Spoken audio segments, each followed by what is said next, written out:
Happy Easter, everybody, and welcome to Live Courageously, podcast show number 14 of 2023. I'm your host, John Duffy, and this is the 30th Live Courageously podcast show since I started the show a year ago. Live Courageously has been the conscious theme of my life for the last 3+ years since the beginning of the pandemic in 2020, and it's been an unconscious theme for most of my life. If you haven't seen the previous 29 podcasts with some of my amazing, courageous friends sharing their powerful stories of overcoming all odds, going on to live powerful lives and making a difference in the world, you can watch them on my John Duffy Live Courageously YouTube channel. And I have another 75 plus friends planned to be guests on my future shows. So please subscribe to my Live Courageously YouTube channel at Duff SQ Film and keep coming back every Sunday at 2 p.m.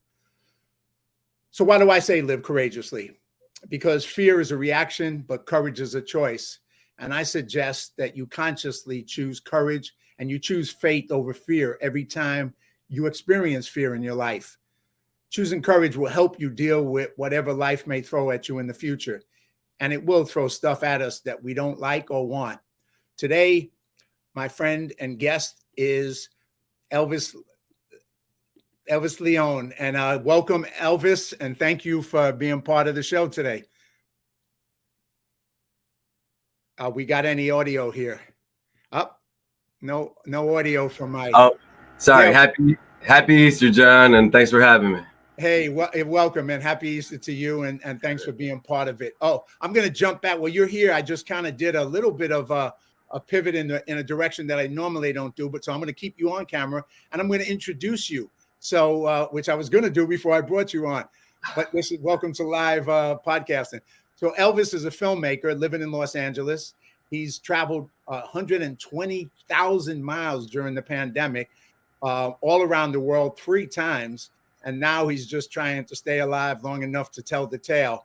Before this, he had deployed to Iraq as a soldier for 15 months, and he returned with stories ready for the screen. He's been filmmaking ever since. Elvis has produced and directed many short films. One of his films screened at the GI Film Festival in Washington, D.C., and his last project, Cecil and Carl, screened at 50 international film festivals, including New Orleans and Toronto, and won 10 awards for the Best Documentary and Audience Award categories. He's now working on his first feature documentary, Real Lions, Somos Leones, about the kidnapping of his father and the family's pursuit of justice.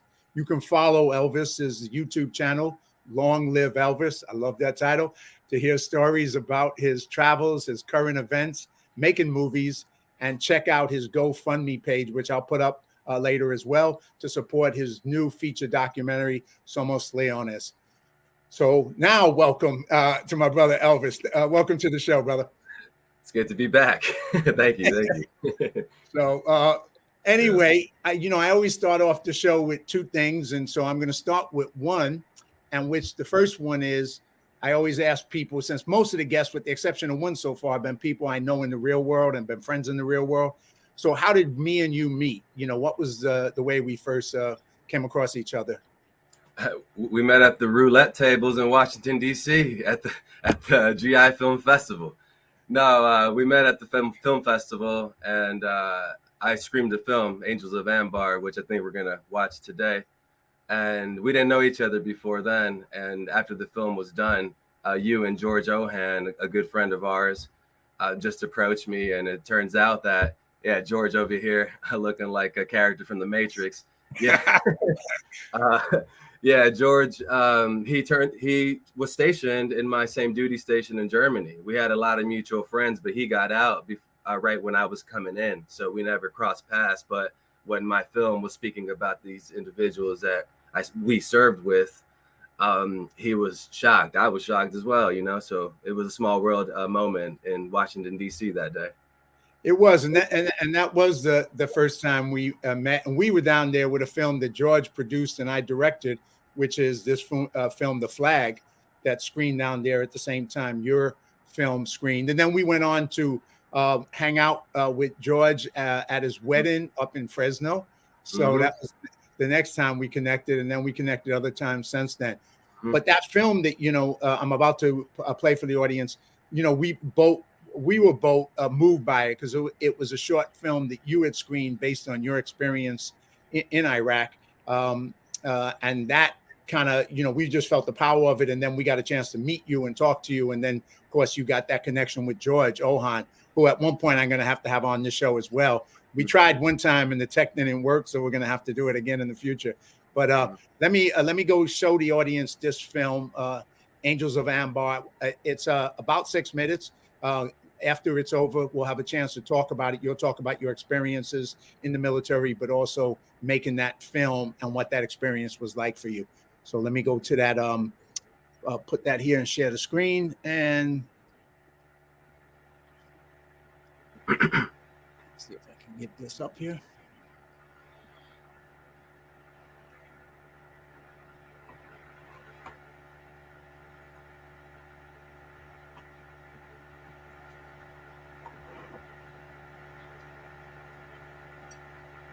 Here we go. This is...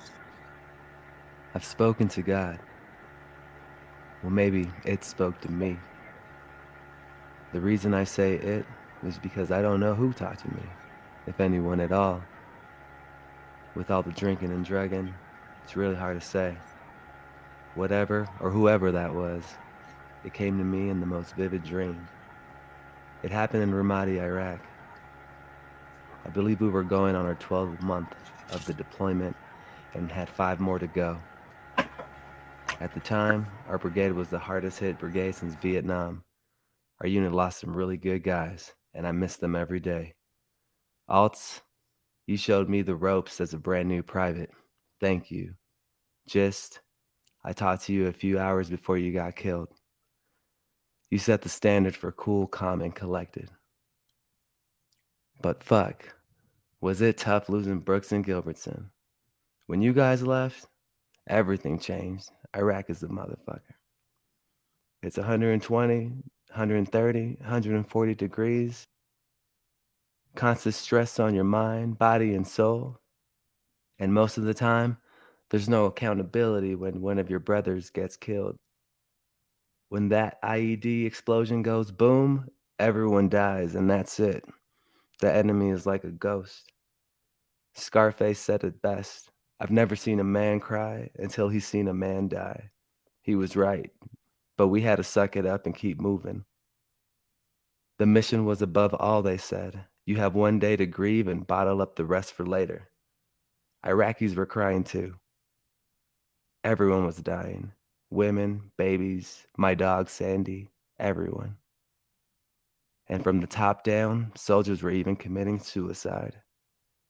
This one high-ranking soldier stopped his convoy, stepped out of his vehicle, and shot himself. He lost several soldiers under his command.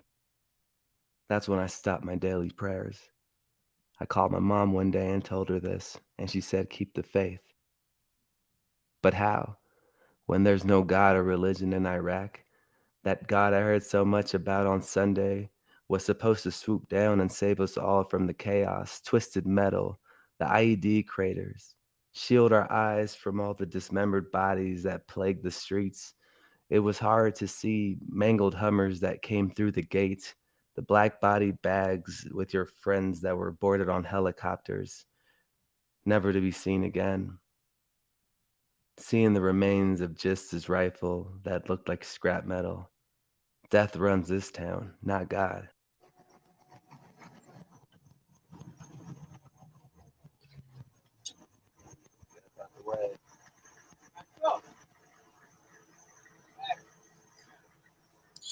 Back on up, man. What you doing?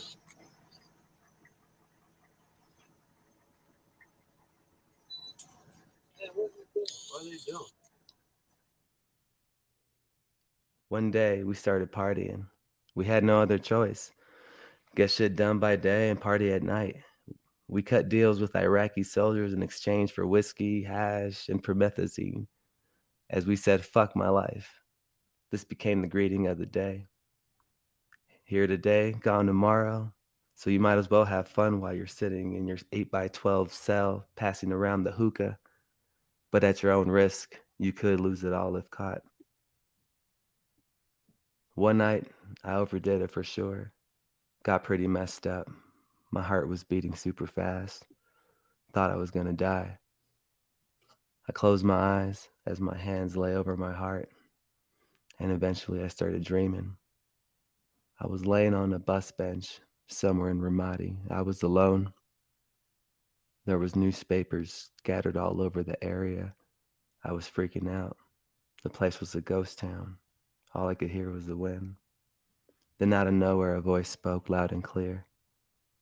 Be carefree, grateful, and everything will be okay. I felt this overwhelming calming effect take over my body, and I woke up. It was the next morning. All my pain was gone. A new lease on life. Who was that? I felt a strong connection to him, the earth, and humanity like never before. It's been 6 years since my time in Iraq. Time flies. I didn't know that then, that I would think about my brothers who passed in Iraq every damn day. Was it all a dream? Iraq? The epiphany? Most days I just don't believe any of it ever happened. But ultimately, this has become my spirituality.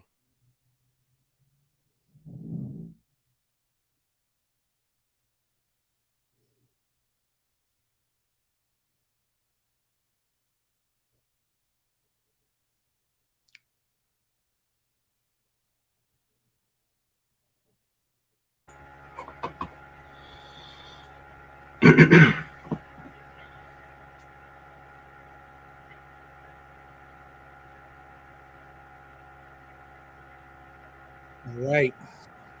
Let me stop that. I think we're good. You good? Yeah, we're good.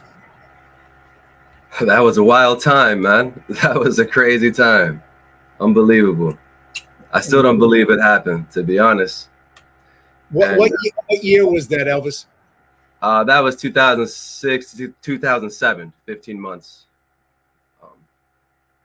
And so tell us a little bit about what got you to Iraq, what got you into the military. Tell us a little bit of your backstory, and then take us into the forward story of like you come back from that experience, which I mean, I don't know about anybody watching it, but for me, the first time I watched it, it was just so, and maybe because it was on a big screen too, but it was just so powerful. The way you shared that story with the audience. And I think the audience felt the same way at the GI Film Festival. But take us on that journey. Yeah. Well, I mean, it was on the heels of 9/11. I signed up in 2003 going into 4. And, that was like the first time that I had to be courageous, right? Is when I signed on that dotted line that I was going to swear in and go overseas. I had no idea where I was going to be sent to. And I don't know if my boy Fernando's watching or not. He said he was going to, but he's the one who convinced me to go. And when it was time to go, he ended up not going, and I went by myself. And that was like the first step into like, oh my God, like I'm really going alone, and that was like, leaving the nest, if you will, for the first time, leaving my home and the country. I ended up getting stationed in Germany. So, which was a shocker, first time leaving mainland USA and going to this foreign land and being stationed in this military base that used to be a Nazi German base that we ended up confiscating after the war. And so it was like a culture shock just going and through this experience. And I landed I landed in an empty military installation that should have had 10,000 or so military personnel, but they were already downrange deployed. So my first 24 hours as a soldier, they're like, you're going to Iraq tomorrow. And I'm like, oh, fuck, I can't believe it. And turns out, that tomorrow came, they had like 20 of us lined up. Sergeant with the clipboard just walked and was like, everyone is going to Iraq except you and you. And it was me. So I ended up staying in Germany for like another year and a half, 2 years before I actually got the opportunity to deploy. And that was in 2006. We ended up going to Kuwait. We were in Kuwait for like 2 months, getting acclimated to the weather, going through drills and all kinds of training exercises. And we still didn't know exactly where we were going to land in Iraq.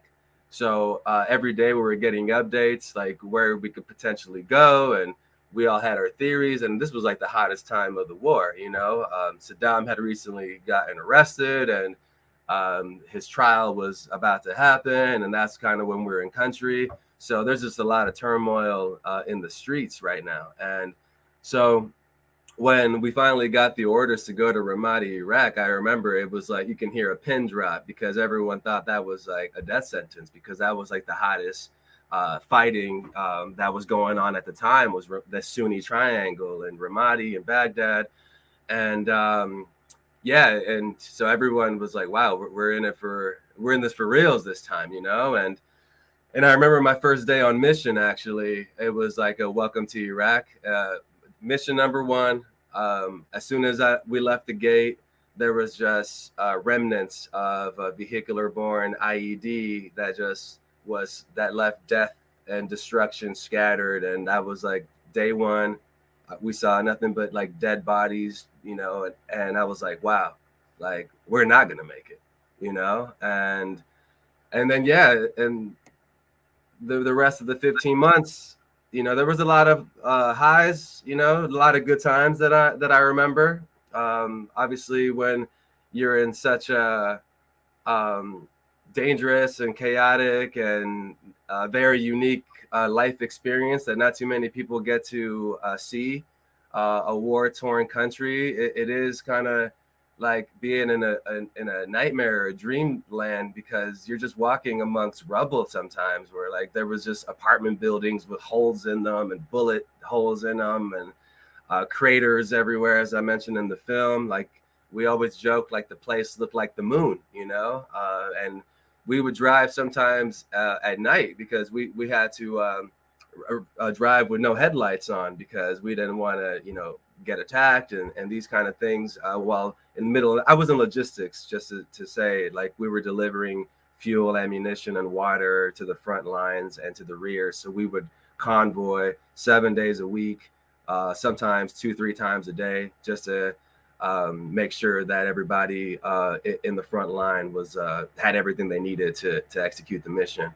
But yeah, I mean, I could talk about the war like all day, but like, where do you want to let me just jump in for a second? Just say, you know, I mean, I think one of the things I know for me as a civilian, you know, having been involved with a lot of stuff with veterans, is just, I think most of us civilians don't really know what that reality is. And your film in 6 minutes just captured so much of it, because it was just, you went through such a journey, you know, and then the trauma of losing your fellow soldiers, and then dealing with, you know, feeling that, you know, that you were in a basically godforsaken place, and how were you going to survive, and all that. You take us through that emotional journey and the trauma that you experienced. And that, you know, for civilians, that given that only 1% of the people are in the military, most people don't have a clue about what that life is. And I think your film captured it real well. When did you join the military? How old were you? And did you sign up for 4 years when you came in? And were you living? Where were you living when you joined the military? I was living in Denver. I just had graduated high school. I saw a recruiter right when I was 18, and I left when I was 19. Wow. That was April of 2004 is when I left. April Fools, April 1st. And then that day when the drill sergeants picked us up, I was like, this has to be a joke. Like, we just got ambushed by like 8 drill sergeants that just, you know, broke us down into dust, you know, for the next 6 months before I ended up shipping out. But yeah, that's a whole nother story. Yeah, there's a bunch of stories, and obviously, you know, like you said, all the experiences in Iraq. I think, you know, part of it, and maybe you just want to address, I don't know how much it affected you, but obviously the emotional impact of, you know, losing your fellow soldiers, the emotional impact of being in that situation where you don't know if you're going to live or die every single day that you're awake, right? So, you know, it has to have an emotional impact on you. So coming back, you know, where were you at emotionally? Where were you at psychologically when you got back from that experience and having, survived at least physically through it. um where were you? Yeah. Lost.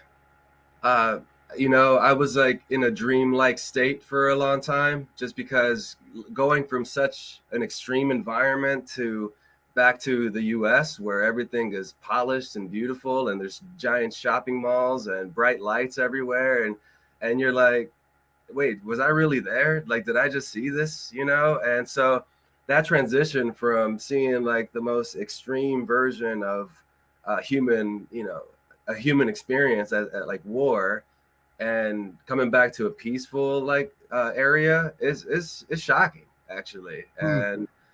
And dealing with survivor's guilt as well, just because like a lot of my friends who died, they had families, they had kids, and me being like a single person, I was like, why, I would gladly trade my life for these people to come back and be with their families. So that's another difficult part. And then coming home, and at least at the time, the VA, the Veteran Affairs Hospital that's supposed to take care of veterans, it has gotten a lot better over the years. But when we first got out, I think there were so many soldiers getting out that just like services were lacking, and so a lot of people ended up self-medicating, living on the streets, and then I started losing friends, that were out as civilians because they were unable to just live with what they had to experience over there, and I just lost one of my brothers, Ryan Talbot, last year, and I think a lot about him because he never, I don't know, we all left a piece of ourselves, over there, but I feel like he was still chasing that, or maybe he wanted to go back to that type of environment to try to find himself again.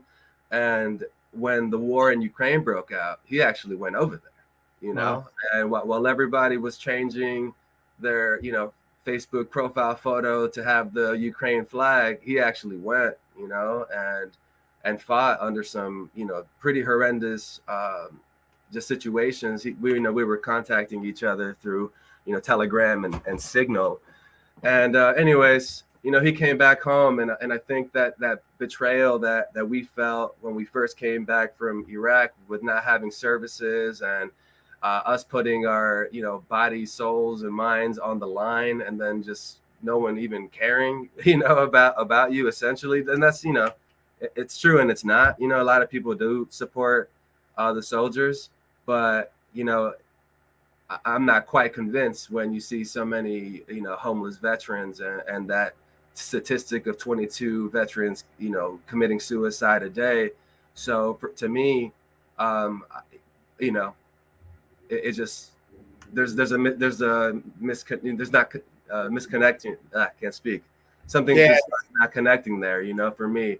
So when my brother came back, and maybe he expected some kind of support because he actually went to go to Ukraine to fight, and he came home to eviction notices and all kinds of troubles at home, and then he ended up taking his life. And so yeah, rest in peace, Ryan Talbot. But Yeah, may he rest in peace.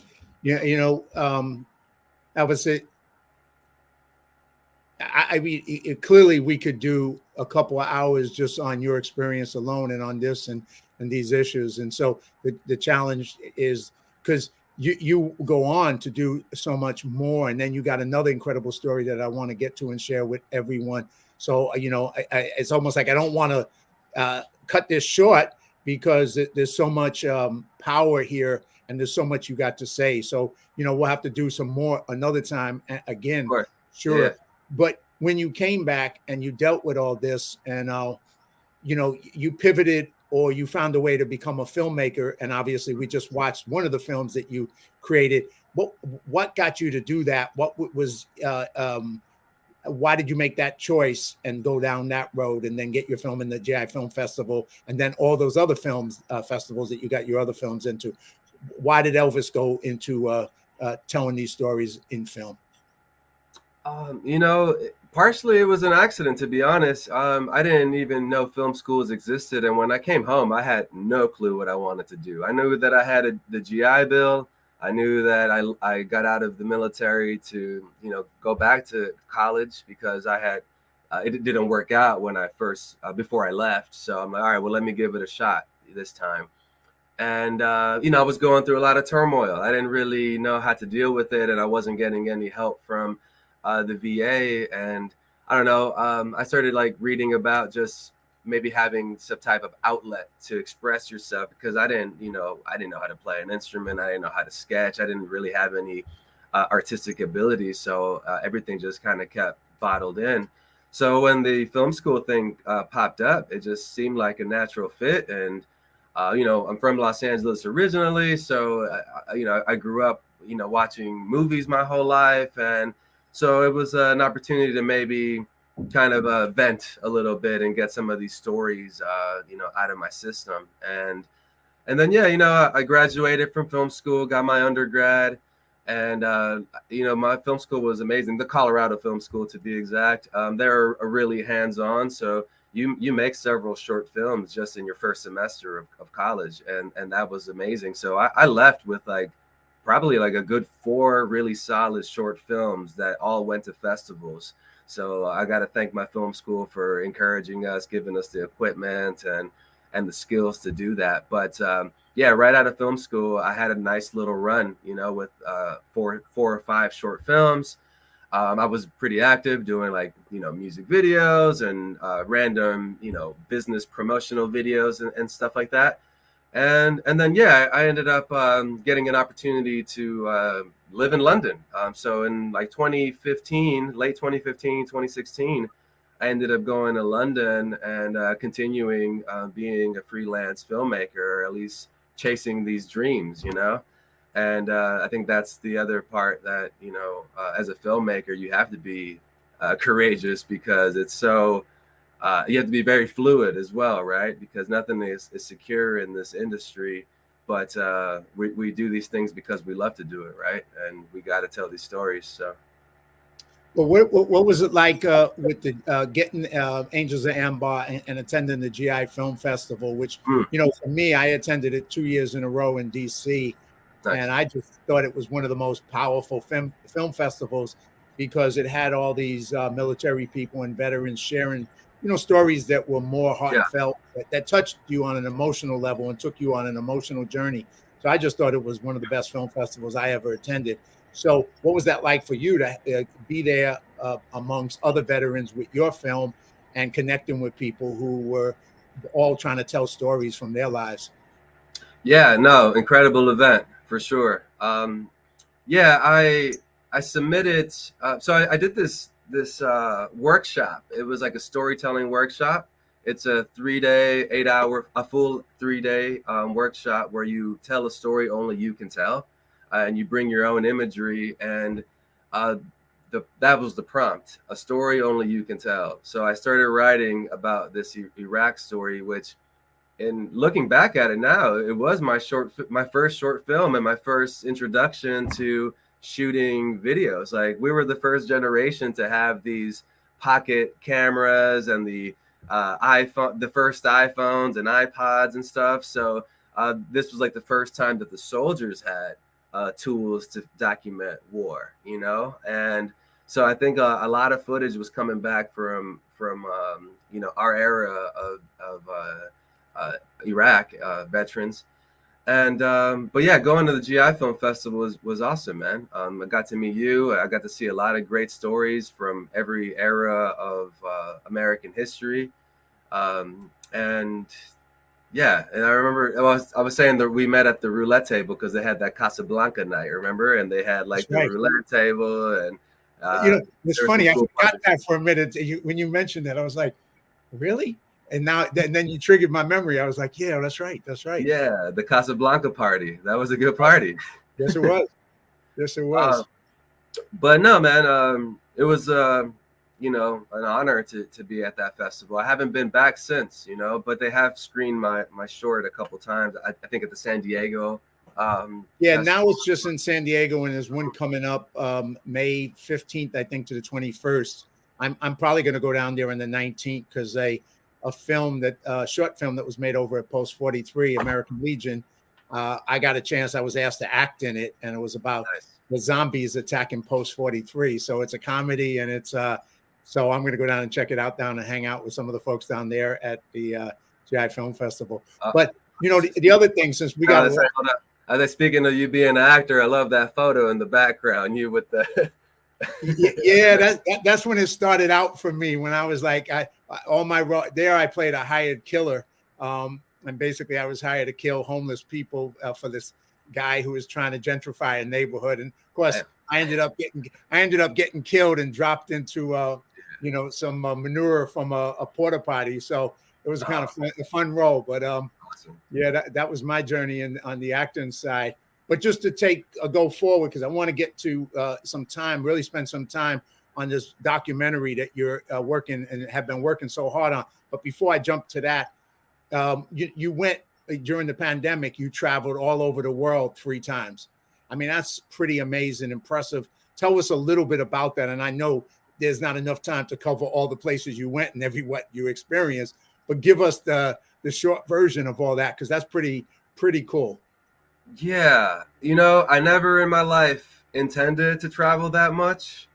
It was something that happened out of necessity. It was like a gut instinct of, if you don't do this right now, like you're gonna regret it forever, And I was going through another tough period because of what we're about to see with my documentary. So it was another moment of feeling lost, and like I didn't belong anywhere. Just because we'll get into the details, but my film has a lot to do with dealing with the justice system. And wait, are you still there? Did I lose you? I'm here. I'm just giving you a full camera. I'm just giving you sorry. Yeah, so just dealing with the justice system, and that being a David versus Goliath story. And it broke me, and it was several years of going through the most intense period of my life that is equivalent to me going to war. It felt like going on another deployment. So I was a broken man, I'm not going to lie. And I essentially just escaped, and I ran away, looking for home, looking for a place where I belonged. And I was self-isolating at the end of 2019 before the rest of the world did in 2020. So by the time that the pandemic hit, I was already dealing with, more symptoms of PTSD compounded with everything new that was happening, where I kind of had a death wish. I'm not going to lie. So me traveling during the pandemic and maybe not making it, I was okay with that. So, I didn't know what was going to happen. I was scared, of course, and a lot of people always were following me and asking like, oh my God, I could never do what you do. Aren't you scared? And I was like, heck yeah, I was scared. But I was conquering fears as well, and even in these travels, I went to the places that I feared the most because I was feeling so dead inside that I was only connecting with fear. So fear made me feel alive still, So it was a weird relationship that I had. And where my journey first started was going to Guatemala, where my father was kidnapped. This is like a blacklist no-go zone for me, And this is the we'll be showing this after. This is the story right here that's up on the screen. And that, that's the story. And we'll get into that in a minute, but keep going. So you went to Guatemala where your father was kidnapped. And that's just right there. You just kind of like quickly put that out. But that's huge, man. That's like, you're dealing with all this other stuff, like you said. And now you got this horrible situation that has now arose in your life. And we'll play the trailer in a minute, but keep going before I do. But yeah, I'll skip around so we can get into the Guatemala stuff in a bit. But that's where my traveling started. I went to the place I was scared of the most, and I was there for 30 days. And I wanted to better understand this place where I'm also from ancestrally. My father's Guatemalan, my mother's from Mexico. I was born in Los Angeles. But so it was also a journey of reconnecting with my roots and just trying to better understand this country that almost took my father's life, you know. But Why don't skipping ahead, we stop there for a second and let me play the GoFundMe and let people see what the story is, and then you can come back and you can take us deep.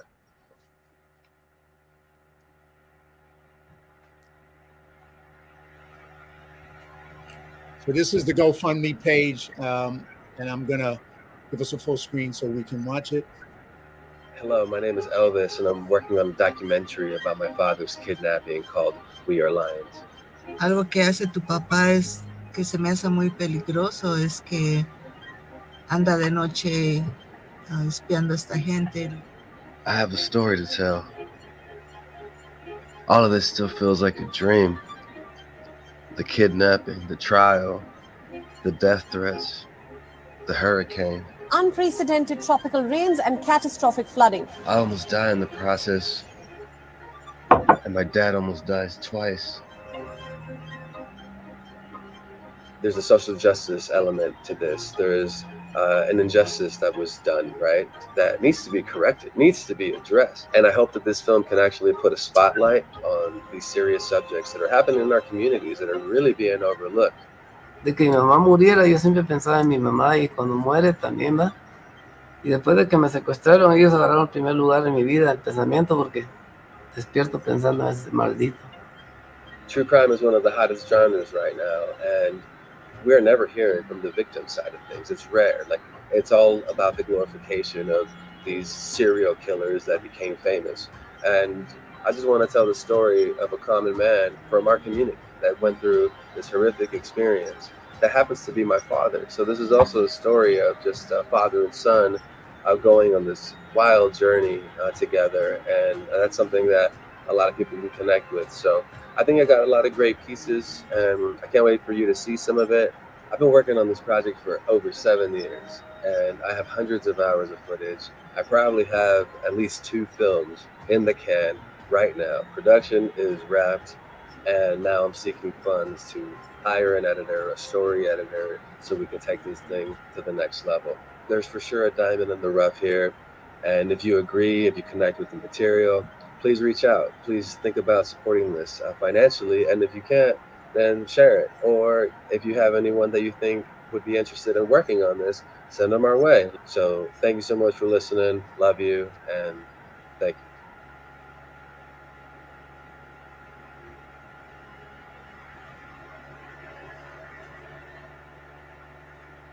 All right. Let me. Where's that? I think we're back. All right. Are we back? Are you Think there? so? Yeah, I'm here. Yeah. All right. Well, that's once again. So take us into this story. You said you started out going to Guatemala when you began your journey, but what was this story about your dad being kidnapped? And take us through that, and then the documentary that you're working on. That Yeah. I think, well, first and foremost, well, thank you for showing that. And this is the first time I've shown this publicly. So, and some good news in Colorado. So let me start. So I mentioned Guatemala a lot in this, but when my father was kidnapped in Guatemala, my family paid a ransom in Denver, Colorado for his release. So someone in Denver organizes kidnapping in Guatemala.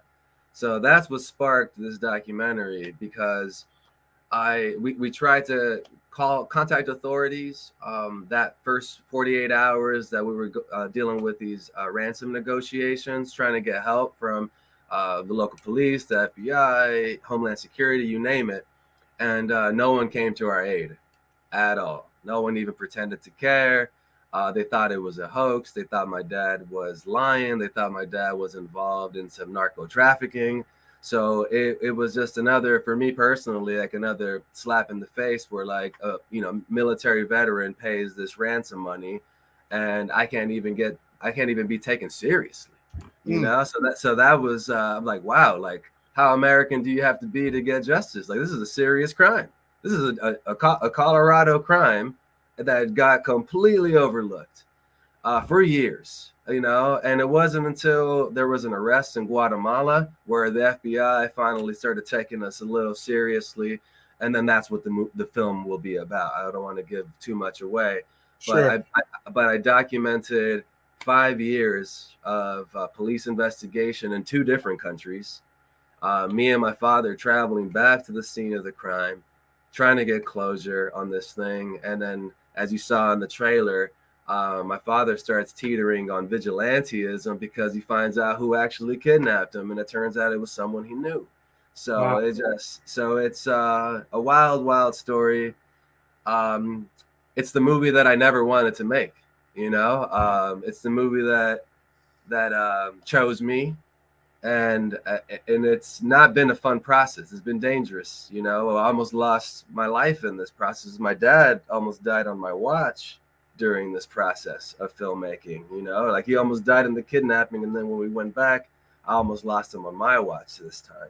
So yeah, I don't know what set me on this fool's errand, suicide mission, whatever you will, but I felt like it was a story that was important, that outside of my family, just because this was something that affected us in our community in Denver. Like these men live 30 miles from our house in Denver, and so yeah, so it was something that I thought that making this movie was like my way of fighting back, my way of shedding light, on this crime that has taken place. But also, it's an examination, of my father. It's a family story, which is the heart and soul, I think, of this story, and I can't wait to flesh it out and show everybody what I've been working on, because it's a very unique thing to go on this wild journey with your father, and yeah, I don't know. Once again, sometimes you wonder in life, you obviously were given skills by going back to school as a filmmaker, and you took advantage of that to tell a very personal story about your time in Iraq. And then, of course, you did not expect to be given this story because it's not a story you wanted or want to live or even have to spend your life telling. It's the last thing you wanted, right? And yet life threw you this horrible situation, and you got through it, and at the same time you wanted to make a difference and tell the story so it makes a difference in the world. So I mean, I think that's the thing where you talk too about courage, the courage of being at war, the courage of dealing with this. Doesn't mean that you're not afraid, doesn't mean that you don't have fear, but it means that you still move forward to be able to overcome the fear and overcome the obstacles, which you clearly did. So this particular documentary, you've done over 500 hours of filming. I mean, you've been doing it for 5 years. So this is obviously, you put your heart and soul into this to be able to get this story done, as well as risking your life. So, where do you go from here? Obviously, you mentioned, you didn't mention, you were about to mention in Denver, there's a magazine that's about to tell your story. So share that if you don't mind as well. Yes. So 5280 magazine, for those that are from Colorado, it's like the biggest magazine in Denver. And they're doing a 7-page cover story of this. So this is the first time the story's going public. So I thought it was a good opportunity to finally try to raise some funds, because I've gone the traditional route of applying for grants or going straight to production companies. Some deals got close.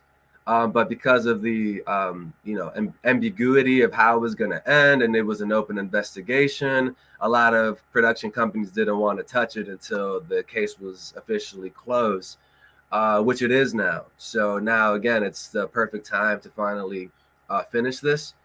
And I have tried to personally do it on my own, but I'm just too close to the story, to the material. And now it's evident that I need to hire like a professional editor or a team that can help me like flesh out and tell the story, the way it needs to be told, So that's why I want to start a crowdfunding campaign. The page is live. I'm considering the next couple of weeks to be a soft launch, but the magazine releases on May 1st. So I will probably ramp up my efforts sometime in May once the magazine circulated for a couple weeks. But yeah, that's essentially the plan. But yeah, I appreciate you sharing that link and sharing it with your followers. Well, yeah, and I'll do more. I'll share the GoFundMe additionally next week, and I'll share it again, obviously, when you ramp back up with the article in the magazine. And once again, it's just you came back into town just recently, and we got together. I was going to an event, and I invited you to it, and then you and I kind of caught me up on all this, and I just felt like, well, this is a great opportunity to because it's such a powerful story, and you put in so much of your time and effort to tell this story that I just felt like that, it would be great to get people to know about it. And if there's any way people can support you, whether it's as editors or a support team or people to help maybe with social media, to promote it out there, to help, get the GoFundMe, to help you, because you've been a one-man show and pulling this off. And that's not easy. I know that for sure, man. So, so if anybody is watching and anybody can help, and like I said, I'll push it out more when the article comes out. I'll share the article on social media as well. But, it once again, it's like, I didn't get to ask you my second question, but you kind of answered it throughout, but I'll ask it again now. I always ask people, what does it mean to live courageously? And I think anybody watching this show has seen in your films and in your reality and examples of living courageously. But I'd love you to just kind of sum that up for you personally, what that means, up until now and going forward in life. What does that mean to you? Carving your own path, following your gut instinct, even though when that decision, can hurt. I think for a while there, I lost my voice and I stopped listening to my gut instinct, and I felt like that began to degrade my mental health and my self-confidence, actually. So this experience, I think, has put me out of my comfort zone, and it's put me in a position to conquer fears, even though, again, a lot of this situation I got myself in was very foolish, and it could have cost me my life. But it was also a cause that I felt worth dying for, And so I've been following my gut instinct ever since, even though maybe it doesn't make sense. But I hope that it's like a guiding light, that'll, take me, further than I have before. So I'm still practicing these things as well, and it's not like that I don't feel fear, I was scared this whole time, but it was something that I had to do for sure. Well, I think that's the point is like, you can feel fear. Fear is real. Fear is not, it's a warning. It tells you that there's danger there. And so you don't want to ignore fear or the message of fear, because then you kind of act crazy and you don't realize that there is a real danger in front of you. So recognizing fear is not a bad thing. Letting fear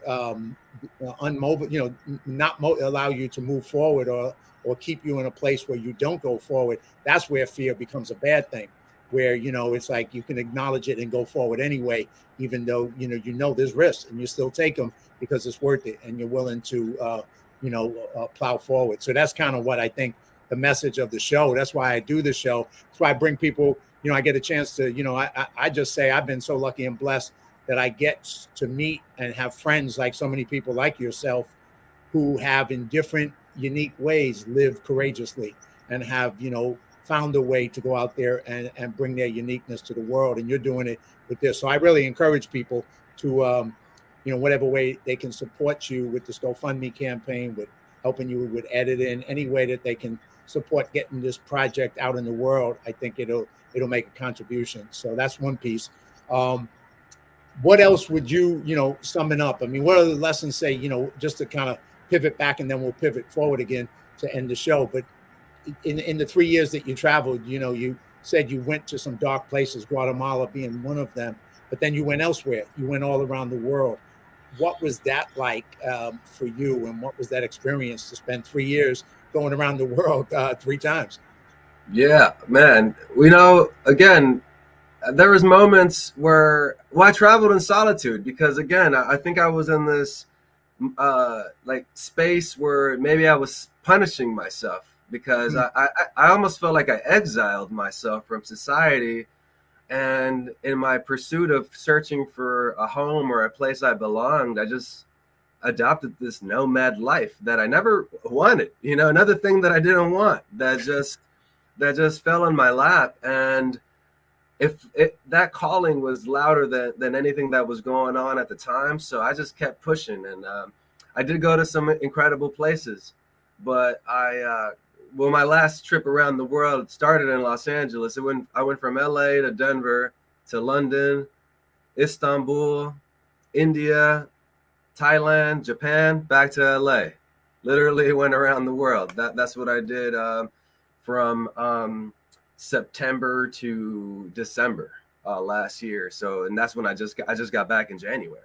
Okay. So now I'm still processing. I'm still processing the last 3 years, and I've been doing a lot of writing. So there will be a book down the road of these 3 years of traveling and all the lessons I learned. But at the end of the day, I think the thing that aligned my compass again was just seeing how privileged I was, one, for being able to travel this much, and two, just showing gratitude for what I do have, because I saw and spoke and hung out with a lot of people that were in some extreme, poverty situations that dwarfed my problems, and these were some of the things that I learned when I went to war, that I took a lot of things for granted, until you get stripped of everything. But you forget about these things, these are like some of the rules and lessons that you learn along the way, like showing gratitude for the little things, and if anything, that's what I relearned during these travels, was that we have everything that we need, to be happy. It might not seem that way, but when you actually sit back and look back, life is good, and we just got to be appreciative of what we have, Well, I think that's so powerful and profound, man, because, I think if anything, sometimes we have too much than we need. And like you said, when you kind of get stripped away, you see what that reality is, and that we have way more than enough to be happy and grateful for. And sometimes when you have too much, it kind of clutters the world that you're living in, and you don't realize how lucky you are and how grateful you should be, because you got all this stuff as if that's what's going to make you happy or grateful, when it's really not that. It's the bottom line of being appreciative and seeing that, you got your health, you got some opportunities that most of the world don't have an opportunity to do. So we are definitely, have all that. So I can't, but support and say it's the most important thing is to be grateful, to get up every day and be grateful for what we have, and find a way to make it better for others as well, not just for ourselves. So that's right. So it's not always about us, but it's about what we can give, not just what we can get. So that's been powerful. I want to put up real quick your YouTube channel where people can stay in touch with you and just take a quick look at that. And let me see if I can grab that up there. And title, Long Live Elvis. And let's see if I can just put that up there so people can see it. So this is your YouTube channel where you put content on. People go there and subscribe, check out his videos. This is just a series of some of the stuff that he's done.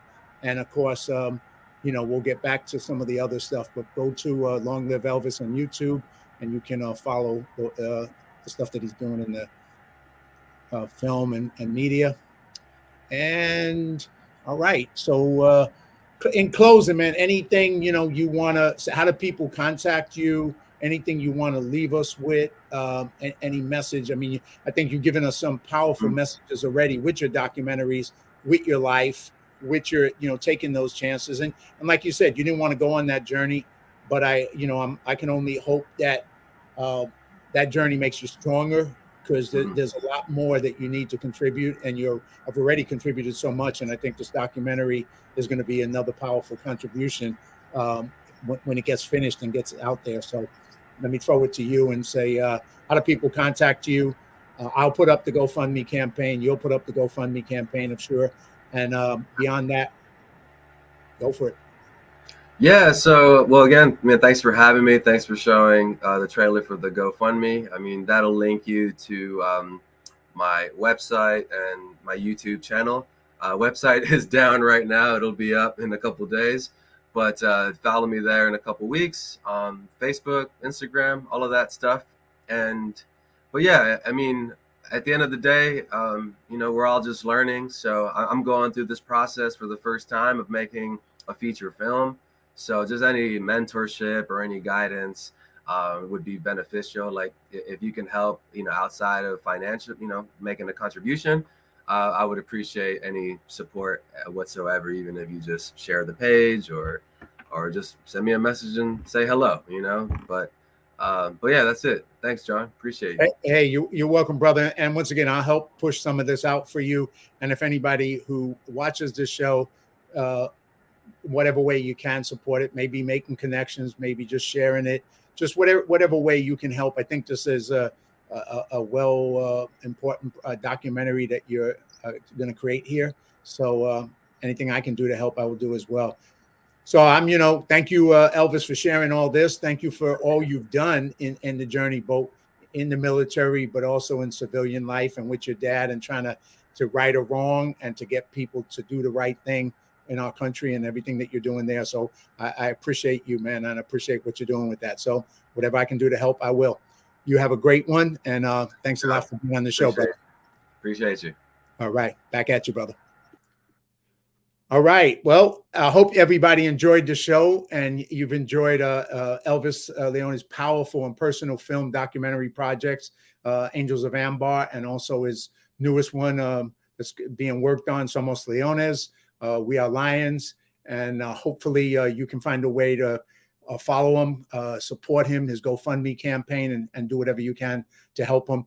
I'd love to get any feedback from anybody who's watched the show on what you enjoyed, and any suggestions and how I can improve it and grow the audience for it. And please subscribe. Go to my YouTube page, and this is where you can subscribe to my YouTube. And so you can follow me and join us every Sunday at 2 p.m. Next week's guest my guest and friend is going to be Dr.